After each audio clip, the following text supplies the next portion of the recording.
Luar biasa, bravo Pak Prabowo. Prabowo versus mafia migas, duel maut dibalik rencana licik lengserkan Prabowo. Ada aroma panas di udara. Kabarnya, mafia migas mulai ketar-ketir gara-gara Prabowo berencana membongkar skandal besar yang selama ini jadi momok di negeri ini.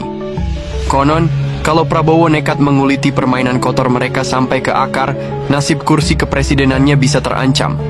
Berani lawan, atau justru jadi target? Jangan salah, ini bukan lawan kaleng-kaleng. Mafia migas bukan sekadar kelompok biasa dengan modal recehan. Mereka punya uang dalam jumlah yang mencengangkan. Bisa jadi lebih besar dari gabungan miliarder top dunia. Dengan kekayaan yang melimpah, mereka bukan cuma bisa beli pulau pribadi atau armada jet, tapi juga bisa mengendalikan opini publik, menyusup ke kebijakan, bahkan mempengaruhi siapa yang naik dan turun dari tampuk kekuasaan.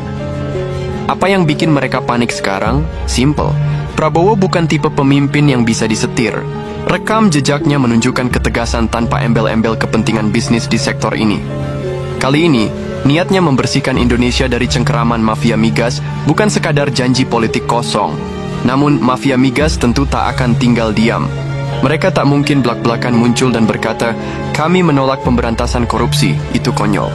Sebaliknya, mereka beraksi di balik layar, menebar isu miring, menggulirkan propaganda, hingga merancang skenario untuk melemahkan Prabowo secara perlahan.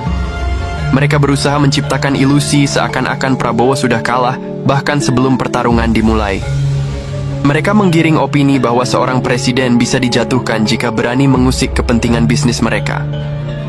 Tapi, apakah benar semudah itu? Jangan lupa, Prabowo bukan pemain baru di dunia politik. Dia sudah lama mengasah strateginya di papan catur kekuasaan.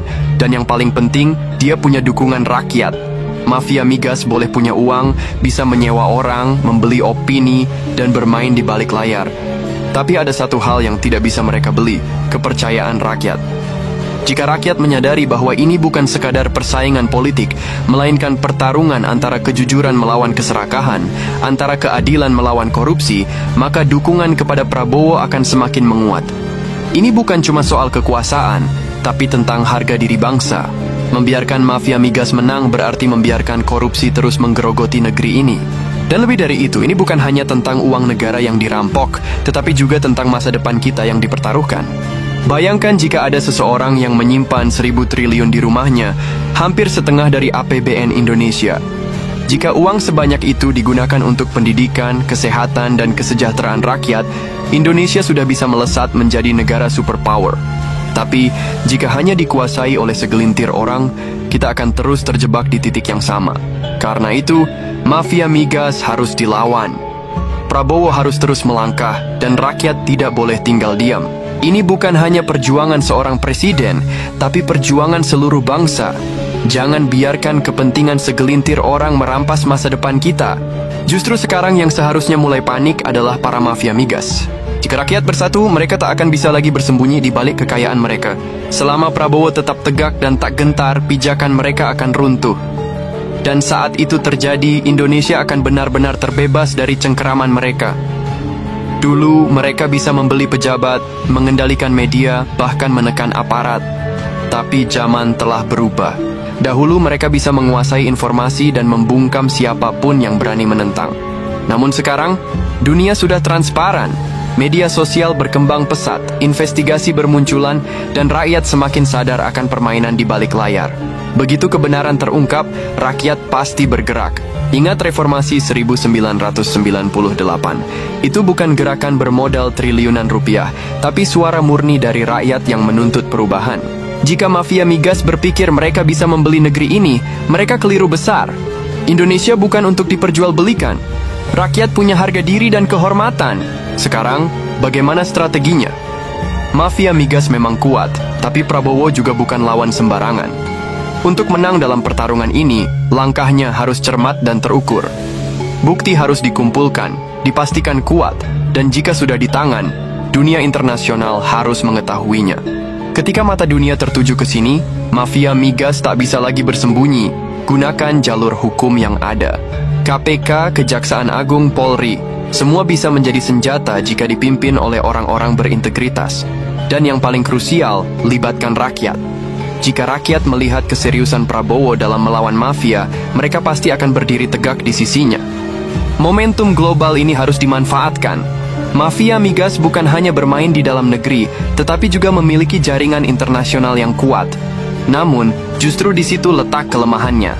Jika Prabowo mampu menunjukkan kepada dunia bahwa Indonesia sedang berperang melawan sindikat raksasa ini, dukungan internasional bisa mengalir deras. Namun, jangan salah, mafia migas bukan lawan biasa. Mereka punya pengaruh besar dan tidak akan tinggal diam jika bisnis haramnya terancam. Bayangkan jika Prabowo langsung menyerang tanpa strategi matang. Mafia bisa membalas dengan propaganda media, menyebarkan narasi bahwa kebijakan Prabowo merusak ekonomi.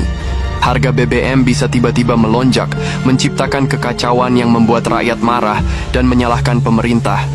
Di DPR, mereka punya sekutu. Bisa saja mereka menghalangi kebijakan yang merugikan bisnis gelap mereka. Bahkan, dengan kekayaan triliunan rupiah, mereka bisa membiayai gerakan oposisi, mendanai demonstrasi besar-besaran, dan memanfaatkan isu sosial untuk menggoyang pemerintahan. Perang melawan mafia migas bukan sekadar urusan dalam negeri, tetapi pertarungan global. Jika dilakukan dengan cermat, Indonesia bisa keluar sebagai pemenang, mengamankan kedaulatan energi, dan membangun masa depan yang lebih mandiri. Jika Prabowo serius ingin menumpas mafia migas, ia harus menerapkan strategi gerilya. Langkah awal bukan dengan langsung menyerang para bos besar, melainkan membidik jaringan bawah terlebih dahulu. Tangkap beberapa orang dari lingkaran dalam mereka, ciptakan kepanikan di level atas. Saat mereka mulai bergerak, itulah momen tepat untuk menelusuri jejak dan mengungkap dalang sebenarnya. Namun, ada tantangan besar. Mafia migas bukan sekadar jaringan ilegal biasa. Mereka punya kaki tangan di dalam institusi penting seperti KPK, Kejaksaan, dan Kepolisian. Artinya, Prabowo membutuhkan tim aparat yang benar-benar bersih dan tidak bisa disuap. Transparansi harus menjadi senjata utama. Jika data migas dibuka ke publik, rakyat akan melihat sendiri siapa saja yang selama ini bermain curang. Mafia migas bisa bertahan puluhan tahun karena mereka memahami cara memanipulasi hukum. Tetapi begitu rakyat sadar akan permainan ini, ancaman terbesar bagi mereka bukanlah aparat penegak hukum, melainkan kesadaran publik.